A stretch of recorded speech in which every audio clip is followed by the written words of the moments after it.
Esto es un problema.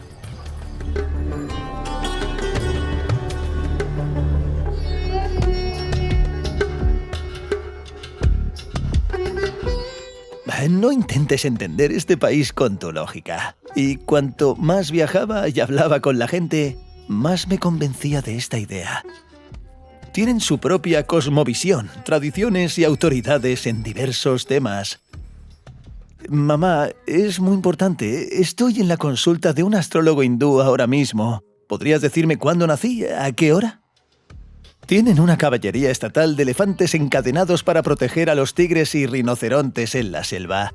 Tienen uno de los mejores lugares del mundo donde se puede volar en estas cosas que, por cierto, se fabrican en Ucrania. Aquí tienen una arquitectura antigua única, bajo la cual cultivan tranquilamente. Tienen sus propios platos muy sabrosos y a veces muy económicos, y sus propios matices al comerlos. Y, por supuesto, tienen su propia visión del urbanismo, y tradicionalmente, una de las mejores maneras de sumergirme en él es intentar correr por la ciudad. Buenos días. No, gracias, voy a correr.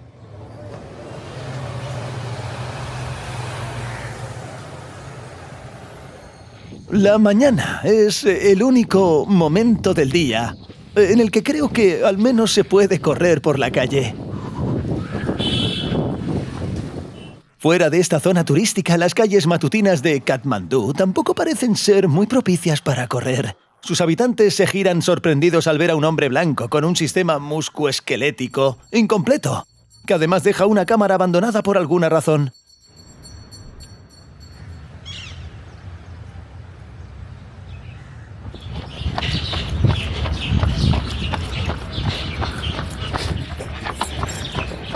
La ciudad en sí, por supuesto con su caos y tráfico, no es nada propicia para correr. Pero aquí hay parques tan acogedores que incluso tienen papeleras y bancos, que me sorprendió sinceramente ver a gente mayor con los trajes nacionales locales corriendo en ellos.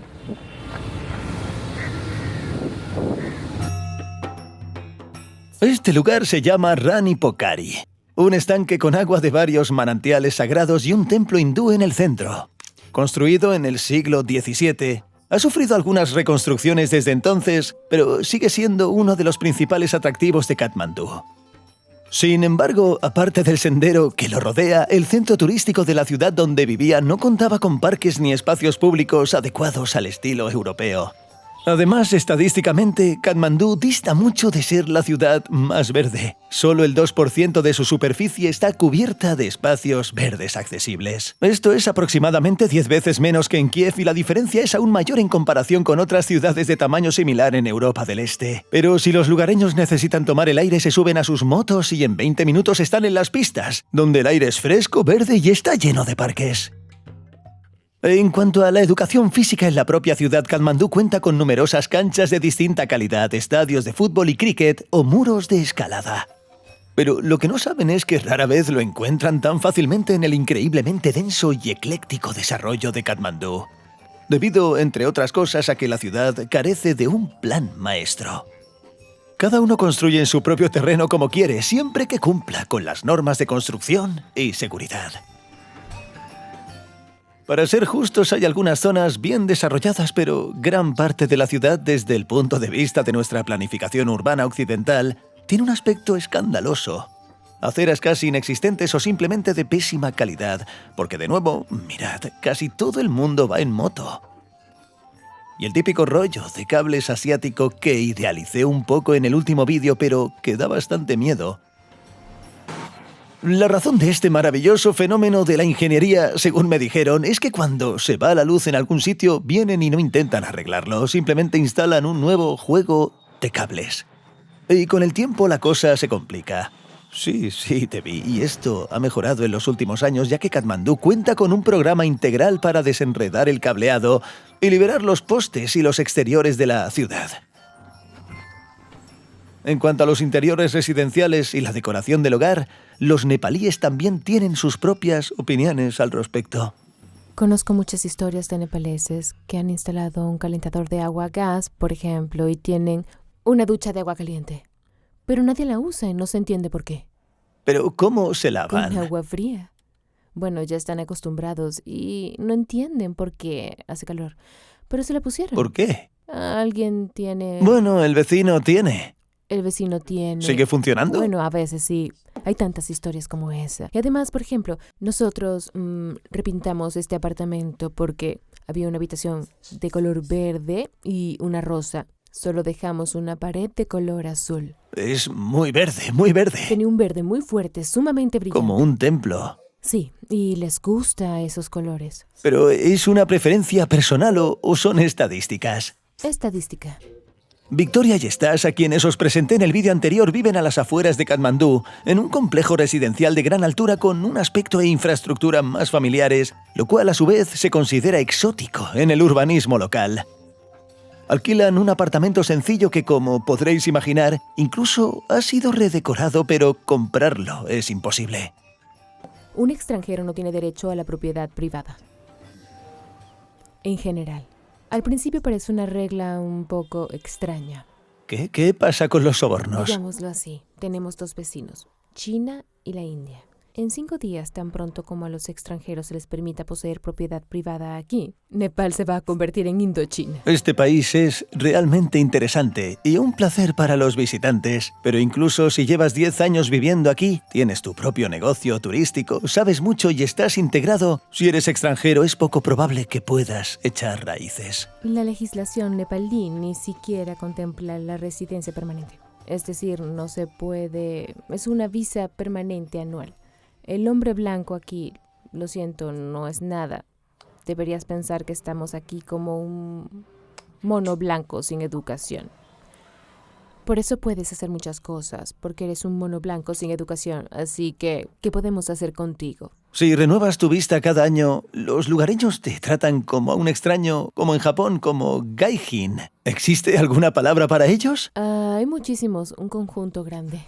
Un amplio vocabulario para extranjeros. ¿Qué te impidió decir simplemente viviré en otro lugar y vendré aquí de turista? Una vez más comprendes que no hay respuesta a esa pregunta.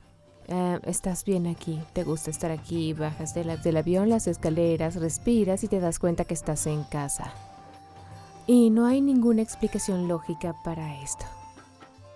Estas últimas afirmaciones pueden explicar muchas cosas en Nepal, desde las reparaciones hasta la gente y sus tradiciones. Aún hay algunas explicaciones lógicas, pero a menudo discrepan fundamentalmente con nuestra visión del mundo. Porque aquí tienen otros valores básicos y otras autoridades y expertos desde la infancia. Y vine a ver a las personas a quienes se recurre para pedir consejos sobre casi cualquier cosa. Y no os hacéis una idea de lo importante que es.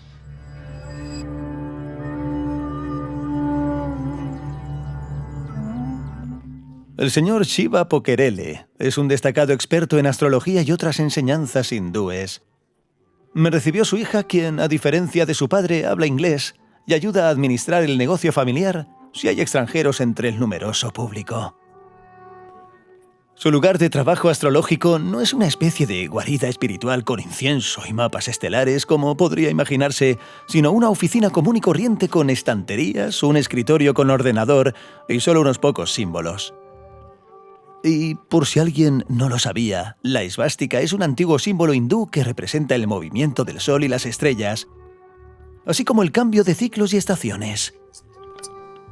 Por cierto, hay 6 en Nepal, pero no es de eso de lo que estamos hablando ahora. Así que, con muy pocas excepciones, todo nepalí tiene un horóscopo astrológico desde su nacimiento y viene a actualizarlo antes de algún evento importante. Vine aquí con un interés científico, por así decirlo, para escuchar qué tipo de información ofrecen. Ahora mismo estoy en la consulta de un astrólogo hindú. ¿Podría decirme cuándo nací? ¿Cuál fue mi hora de nacimiento? Pusieron toda la información en un programa especial. Tienen una astrología digital real que generó varios dibujos y gráficos que el señor Pokerele interpretó para mí a través de su hija. ¿Qué periodos favorables y desfavorables se avecinan? ¿Qué tipo de persona soy en la vida? ¿Y qué sucederá a nivel personal? Y todo esto se ajusta a las peculiaridades locales. Y entonces, según su análisis, me aconseja que me case por amor o por matrimonio concertado. A los padres al nacer un hijo. Entonces, ¿no me recomendaría un matrimonio concertado si fuera posible en mi cultura? ¿O cómo? Pues mira qué bien. Como el señor Pokerele es un especialista con un amplio perfil, recurrieron a la quiromancia tradicional para proporcionarme más información. Vale, entonces, ¿esto es básicamente una lectura de manos? Estoy nervioso. Nuestra comunicación fue muy amable y tranquilizadora, y honestamente puedo entender por qué la gente hace tanto alboroto por esto. Bueno, por ejemplo, según los resultados, recibí un horóscopo súper detallado de 37 páginas. No lo he leído, pero parece un trabajo final de universidad. Y de hecho, casi todo lo que me dijeron sobre mí se acercaba a la realidad, pero eran cosas muy generales, que podrían aplicarse a todos los millennials, especialmente a los ucranianos. You might sometimes, overthink things and you might end up, getting anxious. Pues sí, es verdad. You might get anxious a lot and might tend to overthink and, think about things in a negative perspective as well. So that's something maybe you can work on as well. En esto dieron en el clavo, pero en cuanto a cómo trabajarlo, solo aconsejaron la meditación. Bueno, como dije, la gente acude a ellos no solo para un horóscopo general, sino también con peticiones muy específicas, y no solo personas mayores con prejuicios. Os presento a Manish, un joven nepalí que trabaja en una agencia de viajes en Victoria, habla inglés excelente y es un apasionado de la música. Incluso tiene su propio videoclip y quiere grabar otro. Y como todo joven nepalí que se precie, necesitaba comprarse una moto para trabajar. Y antes de esto, por supuesto, consultó con una especialista.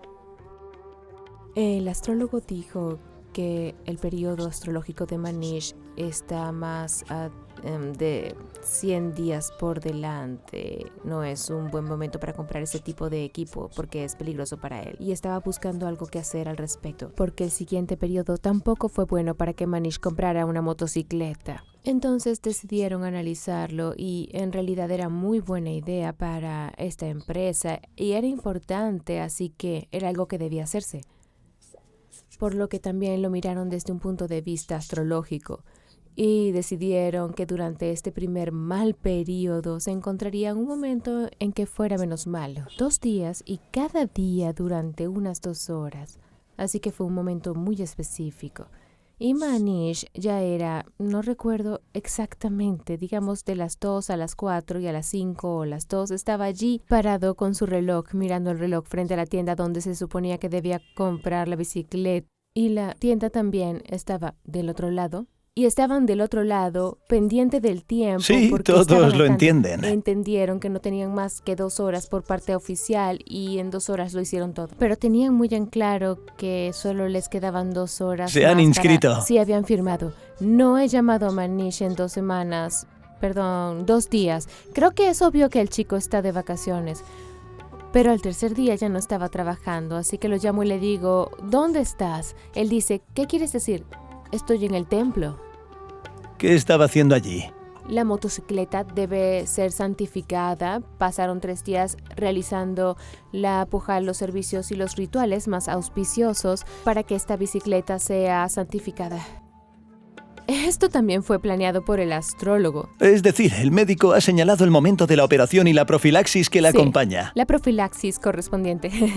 Es precioso. Han pasado 2 años desde entonces. Puedo decir que le ha ayudado porque de vez en cuando le ponen multas, pero no ha tenido ningún accidente, así que mantengámoslo así. Para contextualizar debemos entender que estos no siempre son simples rituales inocentes. No, a veces implican, por ejemplo, la sangre de animales sacrificados. ¿Qué no se puede hacer para satisfacer un pronóstico astrológico desfavorable sobre motocicletas?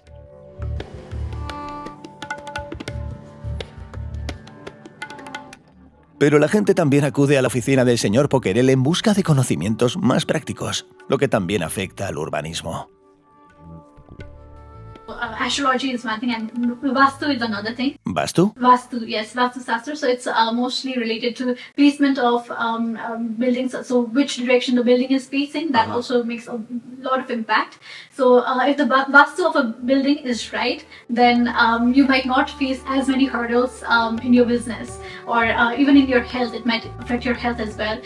Vastu es una antigua doctrina tradicional hindú de arquitectura y planificación armoniosa del espacio. Se basa en una serie de factores abstractos y no tan abstractos, desde flujos de energía hasta geometrías, en los que ni siquiera intentaré profundizar. Es importante entender que no se trata solo de una ciencia sobre cómo construir templos hindúes, y con el transcurso de la historia los principios del Vastu se han adaptado a las exigencias y necesidades de la época. So whenever anyone is making a home or building for their business reasons or getting a land, so they come and show us the quality of earth and which direction it is facing, if it suits them or not. So all those things they come to us for it. Claro que no todos los principios del Vastu se pueden implementar en las estrechas condiciones de Katmandú, pero aún así la apariencia de los edificios y barrios nepaleses no está determinada por ninguna tendencia arquitectónica europea, sino por sus propios principios antiguos, a veces incomprensibles para nosotros, que influyen tanto en proyectos modernos como en la arquitectura milenaria. Pero en términos de auténtica arquitectura nepalí, la pequeña ciudad de Bhaktapur, a media hora en coche del centro, es mucho más interesante que la bulliciosa capital.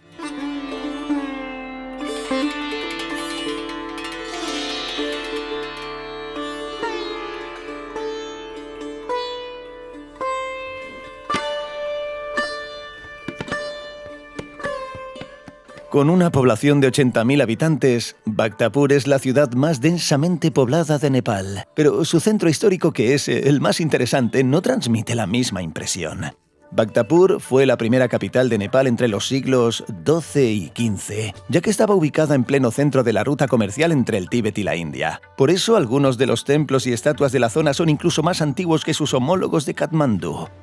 Aquí, por supuesto, se encuentra la Plaza Real o Plaza Durbar, con la mayor concentración de belleza arquitectónica. Pero a diferencia de Katmandú, donde al salir de la Plaza Durbar te encuentras rápidamente en un cenáculo de estilo urbano libre, todo el centro de Bhaktapur, no solo la pagoda y los templos, luce estéticamente agradable.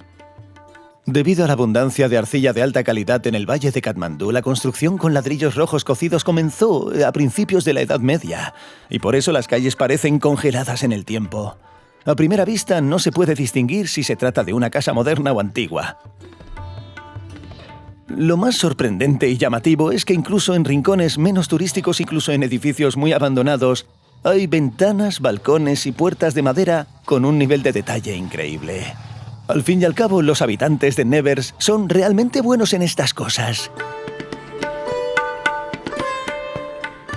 La talla en madera de Nevers es una tradición artística única de los pueblos indígenas de este valle. Los artesanos utilizan madera de sándalo local de primera calidad, con un detalle increíble que representa adornos florales, animales y, por supuesto, motivos religiosos y astrológicos. Esta artesanía se ha transmitido de generación en generación y los artesanos conservan técnicas auténticas que se mantienen prácticamente inalteradas. Así que, al igual que con los ladrillos, un balcón puede construirse ayer o hace 500 años.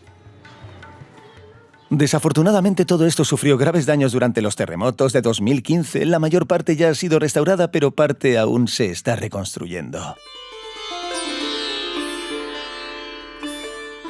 Este terremoto, con una magnitud de unos 8 puntos, que es, si cabe, muy fuerte, fue uno de los mayores desastres de la historia moderna de Nepal. Arrasó con pueblos enteros y dejó a más de 3 millones de personas sin hogar. Se han reconstruido viviendas con ayuda internacional en pocos años, pero los monumentos históricos no son tan fáciles. Porque, a pesar de que el oficio es heredado, no hay muchos artesanos que puedan reproducir directamente esas técnicas de construcción tan auténticas. Además, todo el centro de Bhaktapur es patrimonio de la UNESCO, y su burocracia multiplicada por la nepalí no acelera el proceso. Pero a pesar de toda la historicidad, ¿por qué me invento un escenario tan complicado que apenas puedo recordar? Aquí se mantiene la vida tradicional habitual, igual que hace cientos de años, aunque por supuesto con algunas diferencias. En la plaza del Alfarero todavía se fabrica y vende cerámica, pero circulan motocicletas y los artesanos cuelgan carteles en inglés anunciando que se pueden enseñar cerámica a todos los extranjeros que la visiten si son lo suficientemente hábiles. La ropa colgada se extiende sobre las mismas fachadas históricas y el arroz se seca donde da el sol. Simplemente lo tiran en el patio y lo remueven de vez en cuando. Esta preservación natural del estilo de vida tradicional es patrimonio cultural, no solo templos y pagodas. Personas que en cierta medida se han quedado atrás en el progreso y no entienden por qué un extranjero se sorprende tanto con las imágenes que les rodean. Y cuando me refiero a progreso, no me refiero a las cuentas de TikTok. Un porcentaje muy grande de personas no sabe leer ni escribir. La educación no es obligatoria. Mucha gente que has visto, no puedes decirlo con seguridad, pero no saben leer ni escribir. Su pensamiento es un poco más simple. Son más amables al respecto, ¿sabes? Pero una vez intenté aprender nepalí y tardé unos 2 años para que mi cerebro ucraniano se diera cuenta de que estaba tratando de aprender a leer y escribir, a hablar nepalí en absoluto con personas que no sabían leer ni escribir. Simplemente no pudieron enseñarme cómo deletrear una palabra. Para ser justos, la generación más joven, especialmente en lugares famosos como Bhaktapur, ha mejorado mucho. Hablan inglés y se están abriendo mejores escuelas para ellos, con la ayuda de fundaciones extranjeras, entre otras cosas. Pero en las religiones más provinciales y entre la generación mayor, incluso aquí en el valle de Katmandú, a menudo hay un analfabetismo total. Lo cual, en opinión de un occidental, debe conducir a algo catastrófico. De hecho, no les impide ser felices lejos de las preocupaciones modernas y dedicarse a sus actividades agrícolas en medio de sus decoraciones únicas.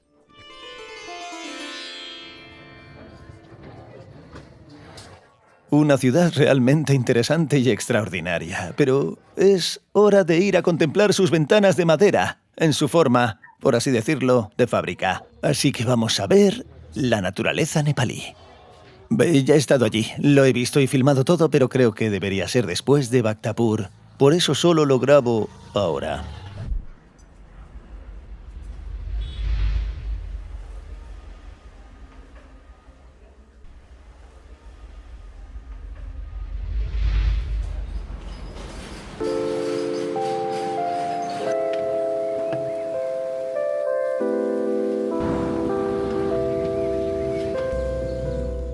Así que el vuelo matutino de 40 minutos me teletransportó al suroeste, donde tras pasar por la zona de recogida de equipaje más cómoda, nos acercamos a la selva local.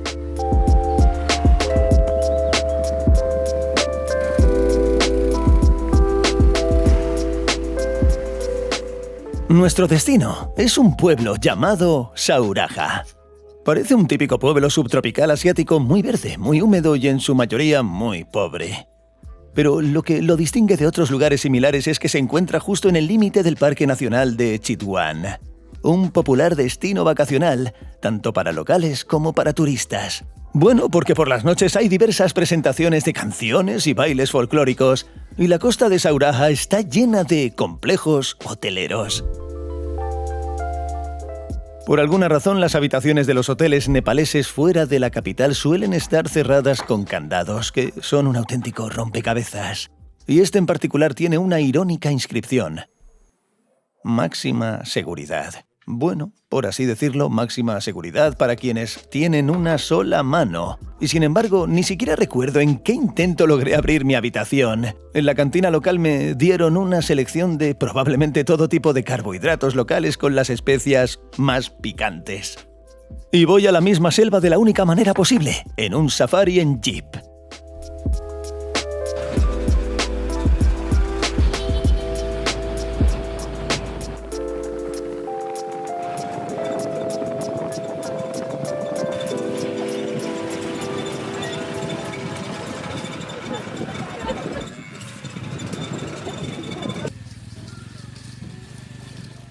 Bueno, siendo sinceros, las colas en la frontera polaca son más cortas que aquí. Pero como dicen, las reglas son las reglas.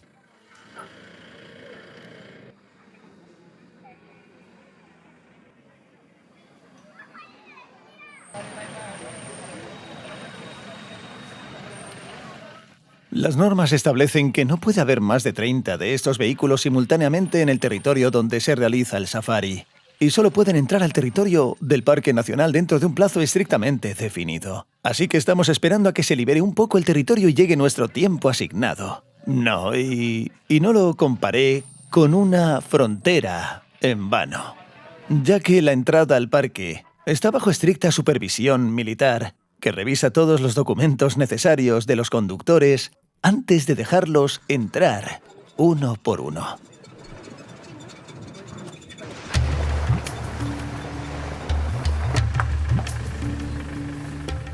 Hasta mediados del siglo XX, Chitwan era una auténtica zona salvaje.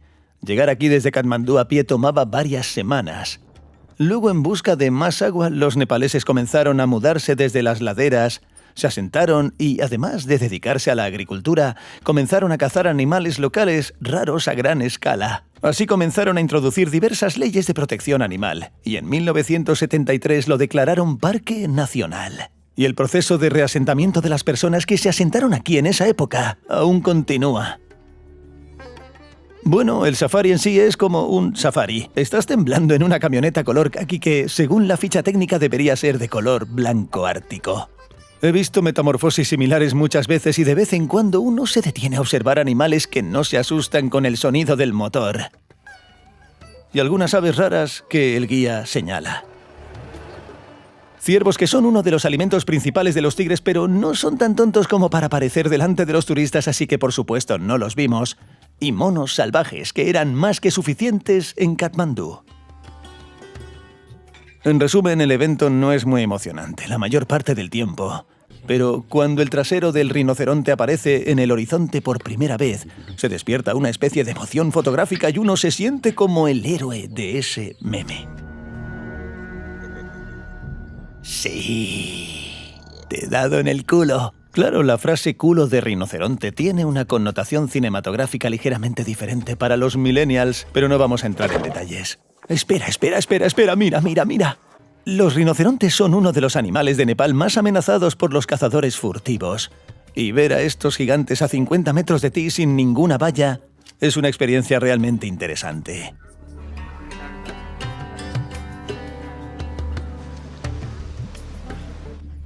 Pero el recuerdo más extraño del safari fue cuando un elefante con jinete apareció en la cuneta, lo cual claramente no fue casualidad.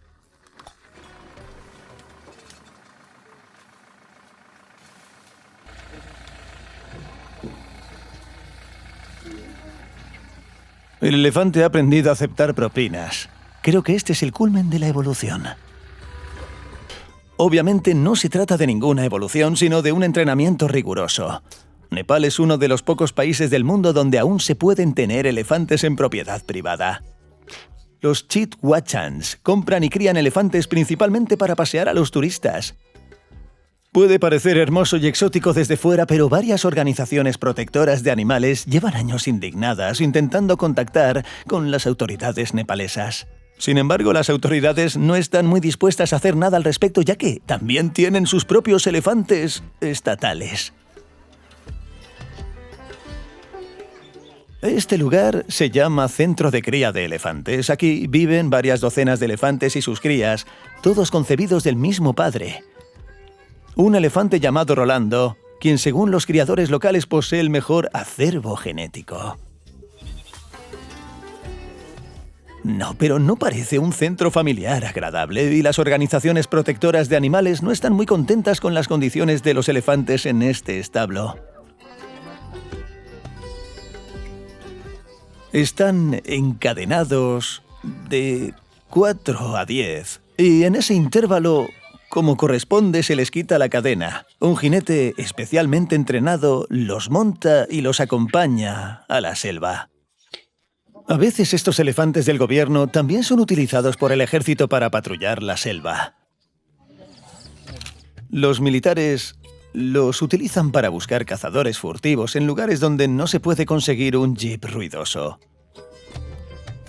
Es decir, una especie de caballería de elefantes que ayuda a proteger a rinocerontes y tigres. Y en general los nepalíes no comparten las preocupaciones de los activistas por los derechos de los animales. Para ellos, simplemente son otro animal doméstico.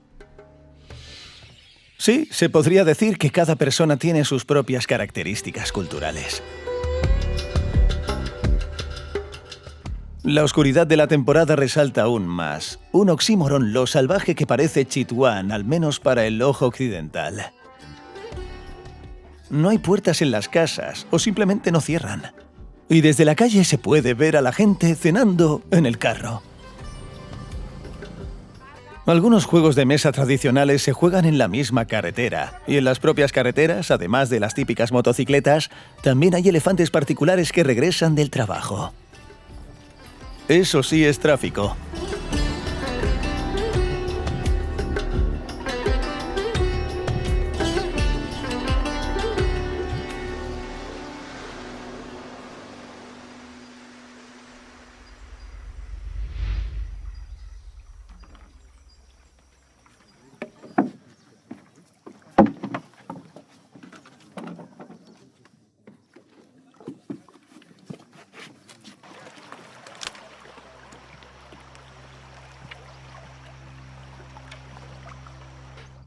Más tradicional que los jeeps o los elefantes, el método de transporte en Chitwan es en canoa por el río Rapti. Sin rugidos de motores ni temblores y rodeado de los sonidos de la naturaleza, contemplas a los mismos ciervos, pavos reales o cocodrilos descansando junto al agua en diversas posturas. O se despiertan e intentan cazar por sí mismos. Pero nuestro guía me aseguró que no había habido muertes de turistas en los últimos años, excepto entre pescadores locales imprudentes.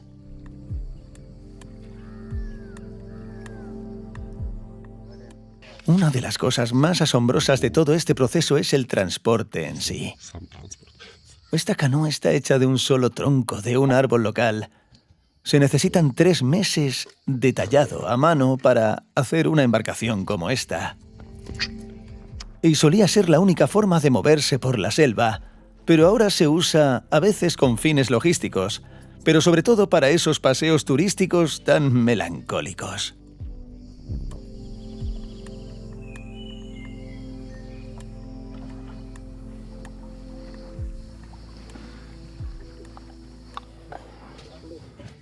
Fue realmente una experiencia meditativa y relajante.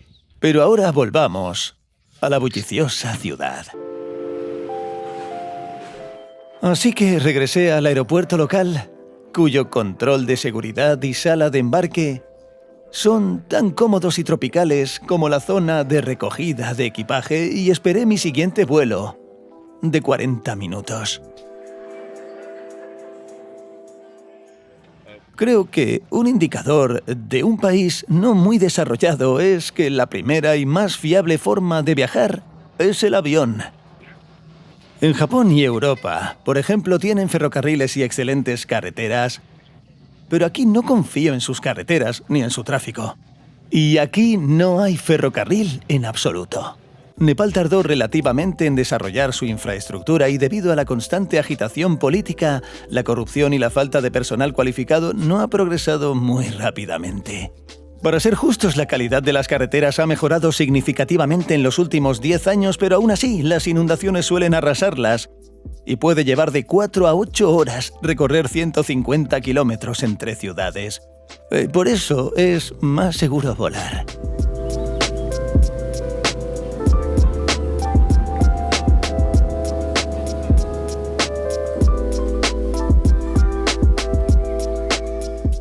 Pokhara es la segunda ciudad más grande de Nepal y se diferencia de Katmandú en casi todos los aspectos positivos.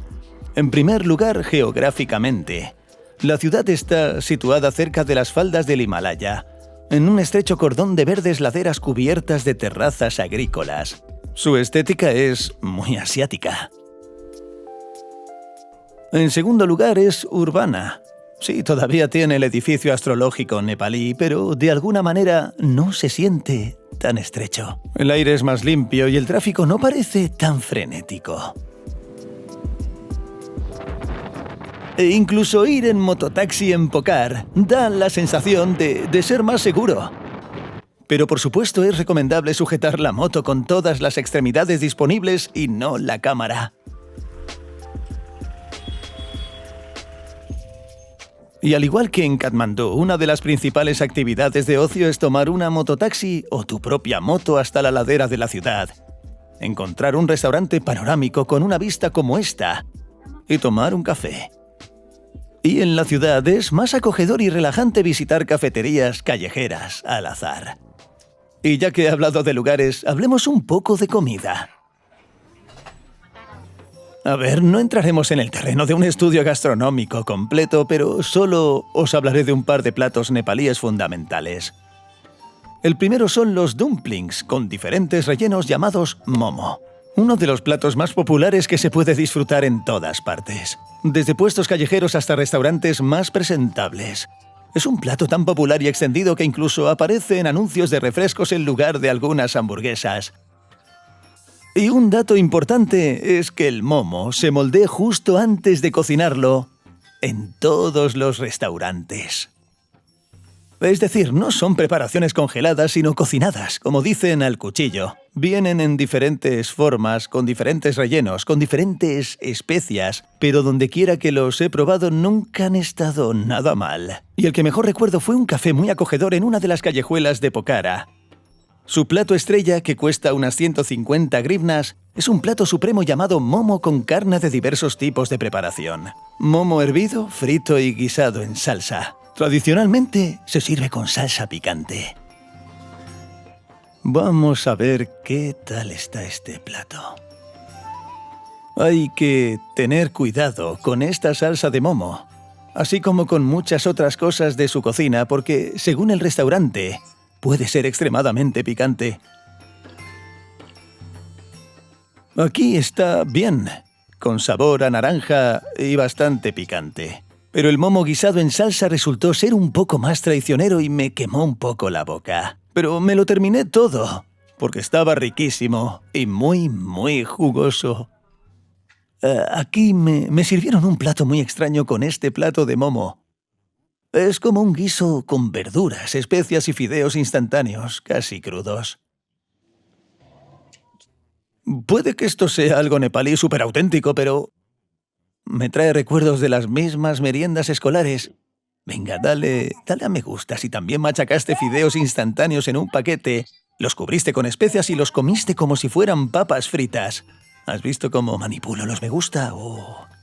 Pero el principal plato popular nepalí no se basa en fideos instantáneos, sino en arroz, como era de esperar. Este es el llamado thali nepalí, o plato nepalí. Se le conoce más comúnmente como dal bhat, aunque dal bhat es en realidad la base de este plato. Así que dal significa sopa de lentejas y bhat significa arroz. Y la combinación de estos dos productos es un superalimento, carbohidratos del arroz y proteínas de la sopa de lentejas. Esta variante también viene con una variedad de ingredientes. Es una especie de pan plano nepalí, crujiente. Un guiso hecho con papas y otras verduras que crecen aquí.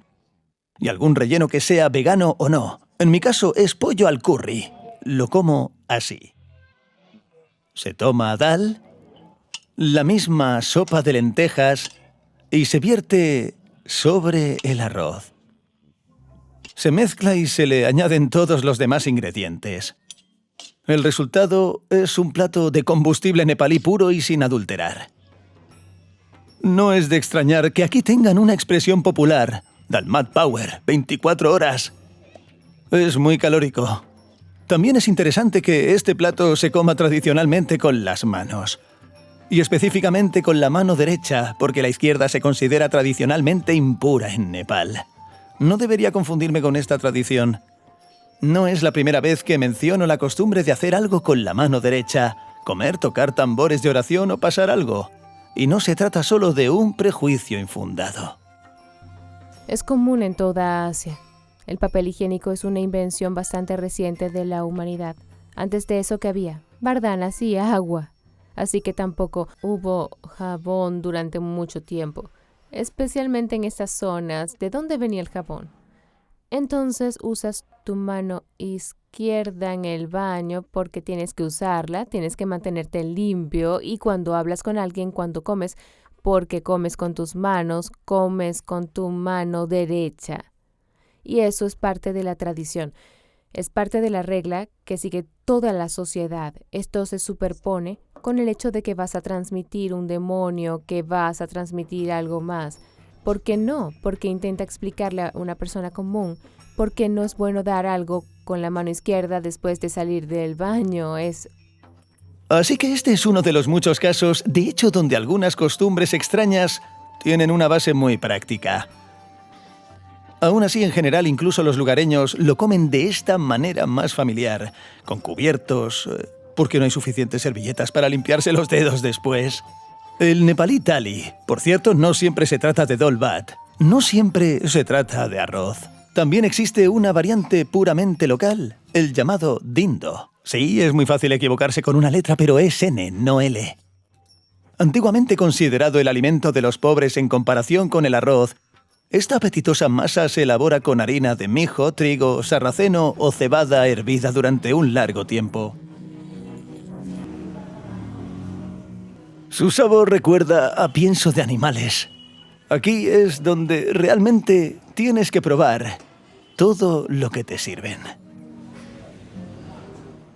Justo ahora, el encargado de este restaurante vio lo que estaba haciendo con este dindo y me explicó que es correcto comerlo primero con las manos, mientras que con arroz es solo una opción tradicional. Aquí se prefiere. Rompe un trozo de esta masa pegajosa y mójalo en diferentes rellenos. Bueno, no afectó mucho al sabor, pero me siento más gastronómicamente consciente. Más adelante ampliaremos nuestro conocimiento de los platos nepaleses locales, pero ahora volvamos a Pokhara. Este café y su patio se han convertido en una parte esencial de lo que me encanta de esta ciudad. A diferencia de Katmandú, Pokhara tiene algo tan elusivo, acogedor y hogareño. Pero el principal centro de la calidez de la ciudad es el enorme lago Fewa, el segundo más grande de Nepal y un bellísimo lago.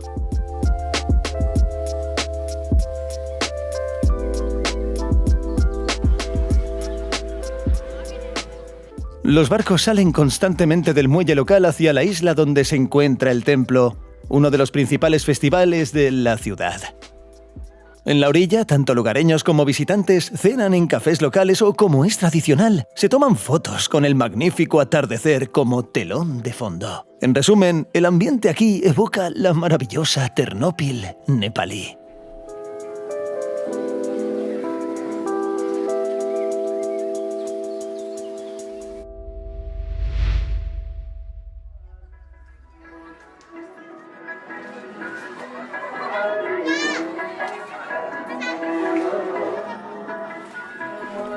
Y por la noche, la principal fiesta hindú de la ciudad se reúne a diario en el mismo muelle, junto al lago.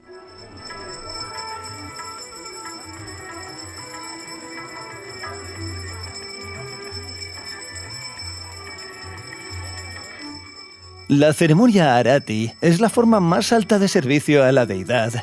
Durante ella se cantan los llamados bhajangs, música espiritual hindú, y se ofrecen todos los elementos del mundo. Pero la parte más espectacular es la del fuego. Se enciende con lámparas especiales para el Arati y se lleva a los podios donde las pujaris realizan movimientos circulares que se supone están llenos de simbolismo hindú. Y hablando de pragmatismo, la ceremonia es muy eficaz para ahuyentar a los insectos que vuelan alrededor del lago.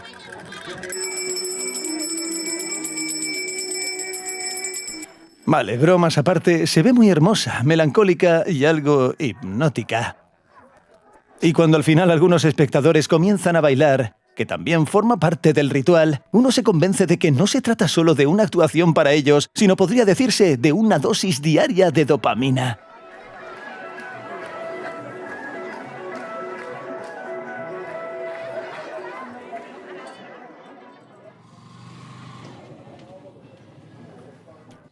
La principal reunión al amanecer tiene lugar en la ladera más alta de Pokhara. Se llama Sarankot y, por supuesto, hay un templo allí.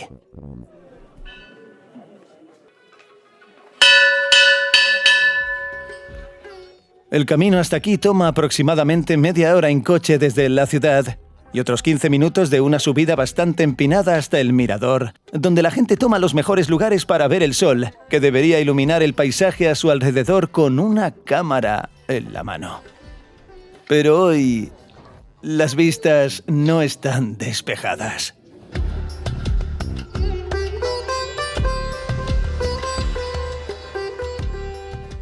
Esta ladera debería ofrecer una vista increíble de la cordillera del Himalaya del Annapurna. Pero esto es lo único que se vio.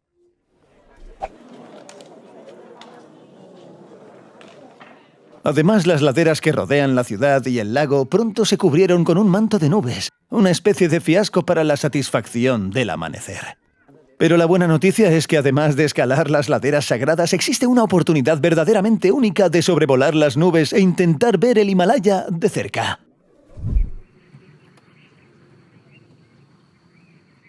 En Pokhara, por una cierta cantidad de dólares estadounidenses, se puede subir a un ultraligero y volar para ver el Himalaya desde arriba. Pero lo más interesante es que la flota local de aviones está compuesta por unidades diseñadas y construidas en Ucrania. Airos es una empresa con sede en Kiev, fundada en los años 90 por antiguos ingenieros de Antonov. Comenzó desarrollando planeadores para luego pasar a ultraligeros y ala deltas. Y este es uno de los modelos más populares del mundo, el Airos 2, que en pocas palabras se encuentra a medio camino entre un parapente y una avioneta. Una vez ensamblada esta unidad, incluyendo el ala y el motor, pesa solo 230 kilos y obviamente tiene límites de carga estrictos. Junto con el pasajero, el piloto y el combustible, el peso total no debe superar los 250 kilos. Y por supuesto los pilotos deben estar capacitados y tener licencia para volar un aparato de este tipo. Inicialmente no había pilotos ni ingenieros nepaleses hasta 1996, así que la compañía contrató pilotos e ingenieros para capacitarlos. Algunos de Ucrania, otros de Rusia, vinieron aquí y lo instalaron todo. Y los aviones fueron llegando. ¿Pero qué tan arriesgado es volar en esta cosa? Volar no es arriesgado, caer es arriesgado. Las estadísticas muestran que los ultraligeros tienen una mayor tasa de accidentes que los aviones tradicionales, pero tienen una probabilidad ligeramente menor de ser mortales. Por el clima de esta mañana parece indicar que nadie irá a ninguna parte. La nubosidad empeoró aún más que al amanecer en Sarangot. Y el aeropuerto prohibió todos los vuelos. Estas no eran muy buenas noticias y había poco tiempo que esperar, ya que mi vuelo tradicional de regreso a Katmandú salía en un par de horas desde otro aeropuerto. Mientras esperábamos el tiempo, el piloto y el ingeniero me invitaron a pan y té locales y decidieron qué ruta tomar para tener todo listo a tiempo para el vuelo. Más tarde, el tiempo mejoró. La torre dio permiso y me prepararon rapidísimo para esta pequeña aventura aérea.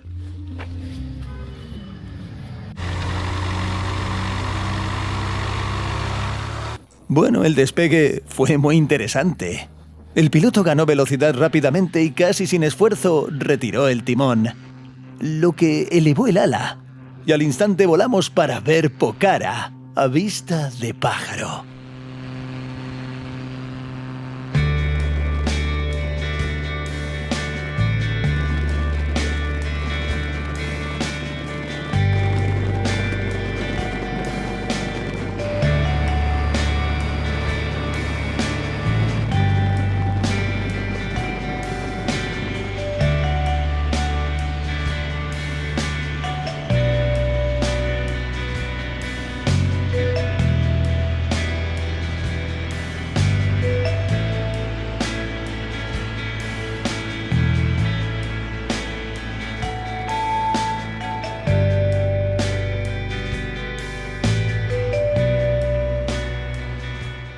Cumplí mi objetivo de ver el Himalaya por encima de las nubes y volé en dirección contraria. Un ultraligero así puede alcanzar velocidades de hasta 130 km por hora y con el tanque lleno puede volar unas 4 horas. Nuestro vuelo duró media hora, aunque pagué 15 minutos y en los momentos en que no había turbulencias daba mucho miedo. Pero entonces recordé que si no pasaba nada en el mototaxi local, entonces todo estaría bien por aquí. Y seguí disfrutando del paisaje desde la borda.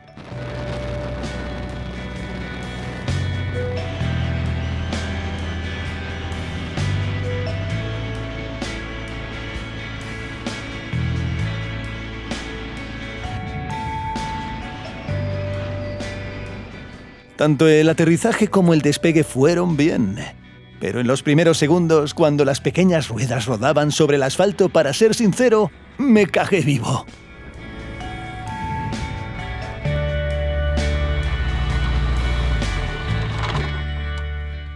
Increíble.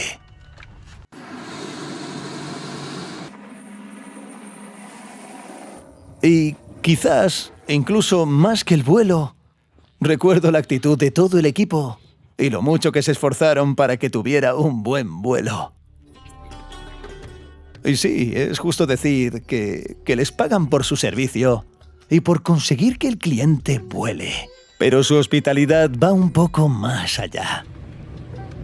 Bueno, para que lo entendáis, mientras intentábamos abrirnos paso entre el tráfico hacia el aeropuerto, donde tengo un vuelo de regreso a Katmandú, uno de los gerentes llamó directamente a alguien de la aerolínea y les pidió que retrasaran un poco la facturación y la salida porque una persona se retrasó un poco.